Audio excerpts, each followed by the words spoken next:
Hello, Gemini. I'm Karma. Welcome to my channel, Karma on Deck. I am going to do your reading for the week of September 29th through October 5th. Fall is here. Holy shit. We had 60-mile-an-hour winds yesterday. I mean, it was knocking things over and the house was rattling. It was going hard, and I was supposed to be in Miami already and got rid of all my winter stuff, and I'm like, oh shit. It was pretty cold out today for Vegas, anyway. For the complaining I'm doing, hey, I heard there was some snow going on already in the mountains. So let's take a look and see for you, Gemini. Gemini, you got a squinty eye on people right now. The way that you're viewing others is suspicion. This card right here, Five of Cups, you are looking for the truth of the matter. You're trying to find and dig and see what side of the story comes out for you. Ten of Coins, you're starting to make a decision. We do have the new moon in Libra, so a lot of decisions, and I'm repeating this over and over in each reading. However, a lot of decisions are being made when it comes to relationships right now. We're deciding who's beneficial, who's toxic, what we want to put up with, what we want to deal with. Right now we have balance with the Two of Cups. So your desire is to achieve balance. So that may be work-life balance. That may also be, inner peace for you to get rid of the toxicity that's around you.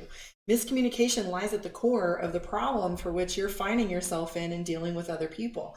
The Three of Swords is our Mercury retrograde card. That's the one where everything pops up with confusion. Doesn't matter what you say, it seems to be going wrong, right? I see that you feel like you're in the middle of two decisions.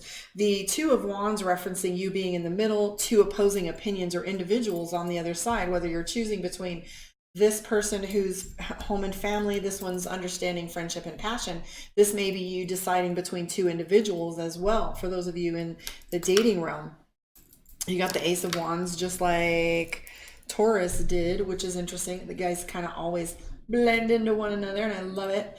However, the Chariot card is referencing you have an edgy feeling of wanting to change things up and move around a little bit. This is where you want to explore and change things up, maybe even thinking about changing your job. However, your responsibilities at home are causing you to really pay attention to your decision making and how you're setting things up for yourself. You're becoming a little overwhelmed by the end of the week. Just notice that you have the Eight of Swords. Eight of Swords is like being in a batting cage, taking one thing after another so that you don't feel like you can keep up with it. However, this is necessary for you to, it's necessary for you to take time out and unplug, because the Eight of Swords means that you just have so much going on. This is where I tell people practice saying no, right? This is where you have the Eight of Swords and it's like, there's so much going on that you don't feel like you can even think straight. So it might be necessary for you to unplug by next weekend and not, do too much or add too much to your plate. The Eight of Swords, if you look at this too, and if you'll notice, he's got swords all in front of him and blinders on. So sometimes it's just not having a clear look. Can't see the forest for the trees sometimes. I know that I make big mistakes when I hurry, and if you could just slow down, you might see a little bit more.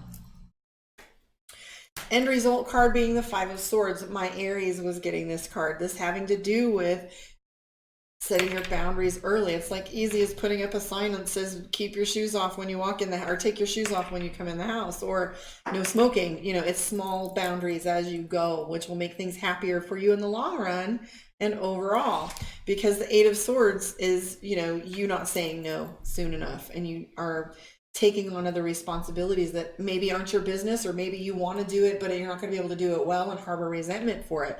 So maybe say no a little more, unplug, make your decisions, make your choices. Don't look at things with such a suspicious eye. I'm Karma. If you want a one-on-one with me, karmaondeck.com. Find me on My Psychic One. I am going to pull a card for you from Divination of the Ancients and do a quick reading from that. I started doing this a few months ago, and I have really fallen in love with this deck, this Oracle deck. I never really could play with an Oracle deck because I was so used to the structure of tarot. So utilizing them as an adjunct has been kind of fun. All right, now that I'm done playing with the cards, let's see where I want to go. This one is poking for you, Gemini. So that is tea leaves, foresight. Let's take a look and see for foresight, for tea leaves for you. I like this one.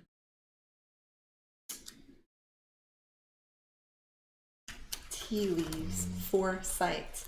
Foresight for Gemini. Alrighty.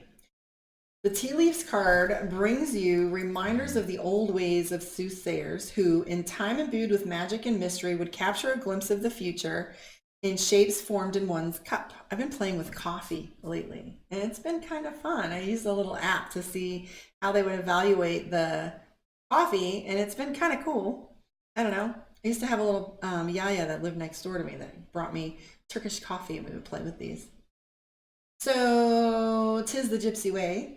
Now it's time for you to open your eyes and heart and explore your ancient bloodlines. Whether or not you have Romany blood, acknowledge the sacred work of your ancestors who will assist you from the spirit realm. I know there's a lot more talk going on now of ancestors and ancestor veneration than there ever has, and I love it.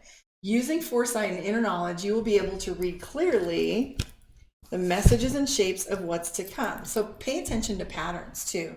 The truths presented to me in the tea, the old ways now help me to finally see. With eyes open, now I begin to understand, resolved and healed, my time to rise is at hand.